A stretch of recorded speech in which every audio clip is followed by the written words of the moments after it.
Sampah seringkali dianggap persoalan kecil yang kurang diperhatikan oleh kita. Tetapi tahukah kita bahwa ketika persoalan sampah ini dibiarkan, maka akan menjadi bencana yang cukup besar yang akan membahayakan kehidupan manusia sendiri di bumi. Kita akan melihat mekanisme sistem pengelolaan sampah oleh Dinas Lingkungan Hidup Kabupaten Sumeneb. Sini kita lihat tempat sampah dengan beberapa kotak dan tulisan yang berbeda-beda, mulai dari organik, anorganik, B3 dan residu. Pertanyaannya, apakah tempat sampah ini benar-benar memisahkan sampah-sampah yang bersumber dari masyarakat? Kemudian setelah itu, apakah tempat sampah yang terpisah-pisah itu tetap bertahan sampai ke tempat pembuangan akhir? Kita akan lihat dan kita akan telusuri.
Saya sudah bersama dengan Bapak yang bertugas untuk membersihkan sampah di Kabupaten Sumeneb. Permisi Pak, namanya siapa Pak? Lili. Lili, Pak Lili ya, petugas sampah dari dinas ya Pak ya? Ya. Dari Dinas Lingkungan Hidup ya Pak ya? Ya. Setiap hari bersihkan sampah Pak? Ya. Setiap hari bersihkan sampah. Ini kan... Oh, jalan ini ya? Ini memang kan gerobaknya itu kan gini Pak, ada warna-warnanya yang berbeda, itu memang tidak ada perintah dari kepala dinas atau dinas untuk memisahkan sampah yang kering, yang plastik, nggak ada. Untuk penyortiran mungkin di TPA sana. Oh, jadi dipisah langsung di TPA ya Pak ya, bukan di sini. Oh, kalau di sini akan waktu. Oh iya, jadi langsung dipisahkan di tempat pembuangan akhir di sana. Oh, iya. Makasih Pak ya. Iya. Mari.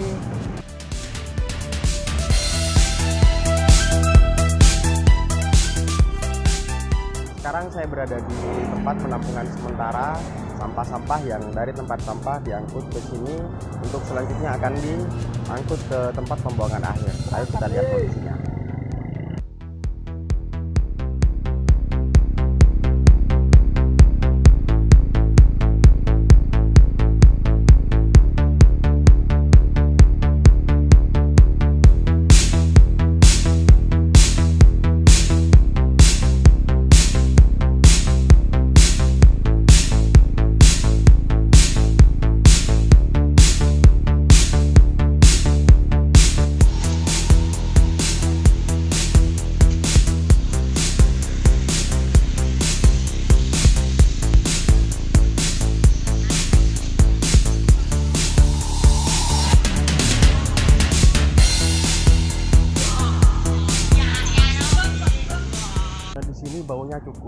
menyengat. Padahal ini berada di tengah-tengah kota di Simpang 5. Tapi baunya sangat menyengat, bahkan kalau kita lewat di sisi jalan raya di lampu merah ini akan mencium bau yang sangat tidak sedap.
Namanya Bu Sena ya.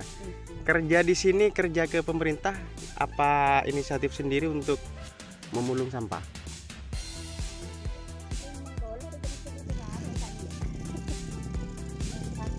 Tak lakukan pemerintah. Oh, jadi bukan kerja ke pemerintah ya. Kalau yang lain gimana Bu? Tidak ada yang kerja sama pemerintah, memang sudah pekerjaannya mencari memulung itu ya. Yang dicari apa Bu? plastik ya, Online akan dikalat. botol-botol itu Bu ya. Ya, makasih Bu ya.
Setelah saya berputar-putar mengelilingi TPA ini, tempat pembuangan akhir sampah, saya tidak menemukan pemisahan sampah seperti misalkan sampah plastik dan sampah organik. Setelah saya berputar-putar, saya lihat-lihat, saya tidak menemukan itu. Justru yang saya temukan gunung-gunung sampah yang semuanya bercampur. Sampah plastik iya, sampah organik iya, bahkan botol kaca juga banyak saya jumpai, dan semuanya tercampur dalam gunung-gunung sampah yang cukup tinggi, cukup besar tumpukan sampahnya. Dan saya ingin melihat bahwa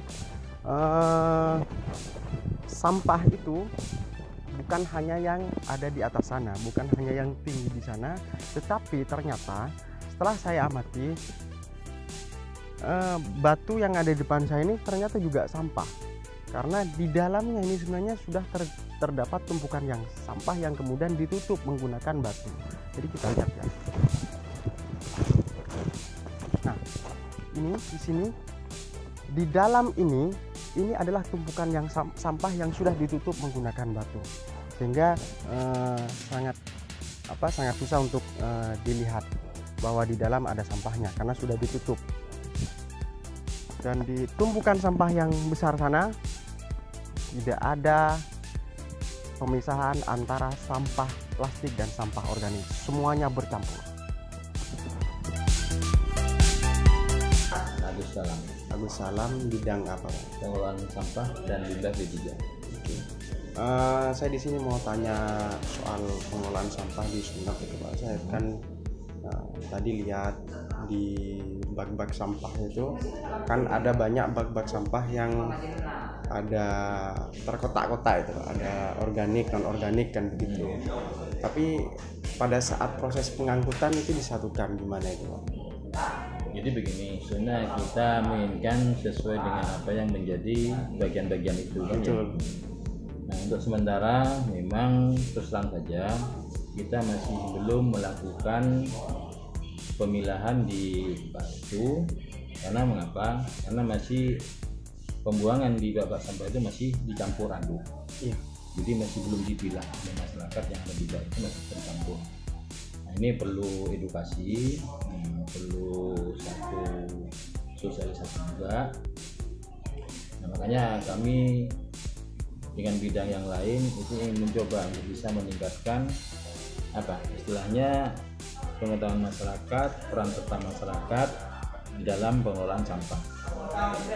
Kami sebenarnya menginginkan bahwa desa itu sudah terkelola dengan baik, di mana sampah itu ditunjuk oleh desa di tingkat RT maupun RW sesuai dengan Permendagri nomor 33 tahun 2010.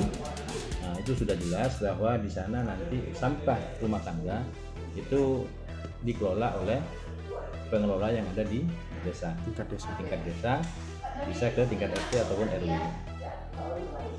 sehingga nanti sampah yang sudah terkelola nanti akan lebih mudah pengelolaannya. Yang organik bisa kita jadikan kompos dan yang anorganik bisa kita manfaatkan, kita daur ulang. Ya. Sebenarnya tidak hanya pada itu, tapi paling tidak di tingkat desa sudah ada semacam lembaga pengelola sampah seperti bank-bank sampah itu diaktifkan kembali, sehingga yang dibuang ke tempat akhir pembuangan sampah itu sudah merupakan residu yang sudah bisa dipakai. Betul. Itu harapan kita di sana. Jadi yang sudah benar-benar tidak bisa didaur ulang baru dibuang ke tempat TPA. pembuangan. Itu harapan kami seperti itu. Ini kan masalah sampah sebenarnya cukup lama, Pak. Ya. Cukup lama.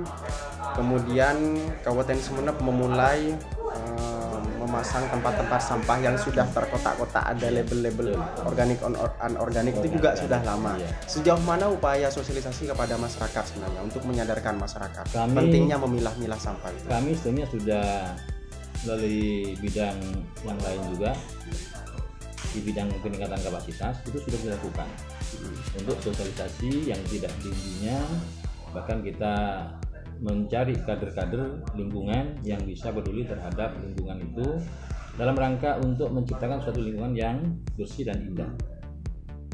Namun kembali lagi pada tingkat kami mungkin bisa dimaklumi, jadi pola yang dilakukan oleh masyarakat itu masih seperti itu. Nah, makanya kami sangat membutuhkan bantuan dukungan daripada stakeholder, tokoh masyarakat dalam memberikan satu penyadaran. Karena masyarakat masih berasumsi bahwa sampah itu urusan dinas lingkungan hidup. Ya, urusan kecil ya. Nah, kan gitu ya. Padahal di regulasinya sudah jelas, utamanya di Permendagri nomor 33 2010 saya katakan tadi pada pasal 7 bahwa sampah rumah tangga itu harus dikelola oleh desa melalui RT atau RW.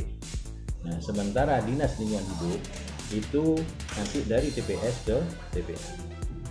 Ini sudah jelas, ranahnya sudah jelas. Tapi masyarakat masih berasumsi bahwa sampah di mana saja itu adalah tugas BLH. Tadi saya juga sempat mewawancarai petugas sampah, Pak. Saya tanya apakah Bapak dari Dinas Lingkungan Hidup, ya namanya kerja ke Dinas Lingkungan Hidup. Kemudian di gerobaknya itu kan ada tulisan-tulisan juga, Pak, tapi kan nggak ada sekat, Pak. Akhirnya tercampur semuanya kan. Saya tanya, ini nggak ada perintah dari dinas untuk dipisahkan, Pak, antara organik dan anorganiknya. Pengakuan dari petugas sampahnya memang tidak usah dipisahkan di sini, Dek, karena nanti akan dipisahkan di tempat pembuangan akhir. Jadi begini, makanya tadi saya katakan bahwa terkait sampah yang sudah dibuka itu kan sudah bercampur. Ya. Jadi walaupun disekat seperti itu kan percuma juga. Kalau baknya kita buatkan gerobak yang memang ada sekatnya sebenarnya. Tapi karena sudah tidak ada pemilihan dari awal, makanya di gerobak itu sekatnya dibuka sama teman-teman. Makanya dalam arah ke sana di tahun kemarin saya membangun pusat daur ulang. Jadi untuk pemilahan di TPA, di mana selain juga memang untuk proses pemilahan, itu akan kami jadikan sebagai edukasi bagi teman-teman atau murid sekolah yang datang ke TPA untuk melihat bagaimana sih proses untuk sampah yang ada di TPA. Selanjutnya saya juga sudah sempat menghadiri TPA, Pak. Dan saya melihat di sana juga nggak ada pemilahan itu. Justru di sana juga sudah bercampur, sudah tumpukan gunungnya itu bercampur. Kalaupun ada yang orang yang memungut sampah itu bukan petugas, saya tanya itu murni pemulung. Ya, pemulung. Gitu. Jadi pemisahan sampah organik dan non organik itu tidak ada di sana, Pak. Ya, jadi kalau sekarang mungkin masih belum, karena bangunan yang kita bangun baru selesai dan akan kita tata ke depan. Makanya fasilitas itu yang kita bangun agar langkah ke depan itu lebih efektif, dan utamanya ini untuk selnya, untuk sel sampahnya itu sudah penuh, sehingga kalau ada perlakuan jadi paling tidak itu akan lebih panjang umurnya. Jadi memang kondisi sekarang itu memang tidak ada pemilahan di TPA, tetapi kita sudah bangun dan insya Allah sudah selesai, mungkin dalam proses persiapan untuk alat dan sebagainya yang itu yang kita fungsikan nanti. Berarti masih mau berarti ya, Pak ya? Iya, karena kita kan bertahap. Ya. Jadi bertahap, tidak sekaligus ya. Kecuali memang kita semua fasilitas sudah ada, sudah memadai kan begitu. Ini tahapan-tahapan yang kami lakukan dalam rangka untuk bisa meminimalisir. Ya. Terus juga wacana untuk memperindah TPA itu juga kan sudah sejak dulu sudah ada, termasuk ada pembangunan apa kayak semacam bunga, hiasan-hiasan, pot-pot di sana. Saya juga sempat lihat tadi, nah ini wacana lama yang sudah dibangun cukup lama, tapi hari ini justru mohon maaf saya lihat tidak terawat, Pak. Ada banyak ditumbuhi rumput-rumput liar itu segala hiasan-hiasan bunganya. Apakah ini akan menjadi anggaran yang sia-sia, Pak? Enggak. Jadi kalau dikatakan tidak terawat, tidak. Kami tetap melakukan pembersihan di sana. Jadi utamanya di tempat area permainan, kemudian di gazebo tetap. Nah, cuman mengapa kami tidak mengoperasionalkan pada saat ini? Karena kami masih merasa belum lengkap, belum sempurna. Karena di area belakang kantor itu kami masih merencanakan ini semacam permainan outbound untuk dewasa. Di bawah playing fog itu kan kalau kita meluncur di atasnya kelihatan seperti jorok. Nah, makanya kami belum berani untuk itu. Jadi kami ingin masih mempersiapkan dan sudah kami sampaikan ke pimpinan atas bahwa kami mempersiapkan itu. Kalau sudah itu siap, insya Allah semua yang kita rencanakan akan kita fungsikan. Utamanya pada edukasi, pada sekolah-sekolah tentunya banyak yang sudah menginginkan untuk datang hadir. Nah, jadi karena memang kami dalam proses pembenahan secara bertahap, jadi sekali lagi secara bertahap. Jadi karena disesuaikan dengan kondisi yang ada, maka kami ingin menata. Jadi bukan berarti itu bangunan sia-sia, tidak. Kami tidak menginginkan bahwa apa yang kami lakukan itu menjadi monumen kita. Makanya ditakutkan kan itu perlu dibangun kembali akhirnya, Pak. Karena apa? Karena bangunan yang lama itu sudah ditumbuhi rumput-rumput liar dan sudah bersemak-semak. Saya lihat begitu dan saya survei ke lapangan, Pak. Ada sampean kan bangun kayak bunga-bunga itu yang susun-susun itu kan, Pak, ya. Oh, vertikal. Ya, itu sudah memprihatinkan kondisinya, Pak. Jadi begitu. Takutnya kan sia-sia. Enggak. Kalau vertikal itu kan memang kemarin pada saat musim kemarau itu kan banyak yang mati. Makanya kan potnya sebagian kami turunkan. Dan bunganya kan ada di dekatnya kantor di bawah. Nah, itu sudah kami siapkan. Makanya kami akan membenahi secara bertahap, pelan-pelan. Jadi sesuai dengan kondisi yang ada. Nah, jadi bukan istilahnya bangunan itu kami sia-siakan, tidak. Tetap kami lakukan perawatan. Terakhir, Pak, pertanyaan terakhir. Persoalan sampah kan sudah sejak dulu juga ya.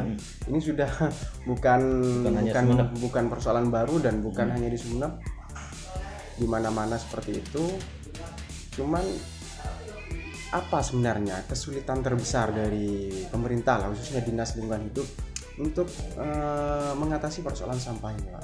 Ya, kembali lagi bahwa sampah ini bukan persoalan yang baru dan memang persoalan lama, dan tentunya titik tolaknya yaitu kembali kepada peran serta masyarakat.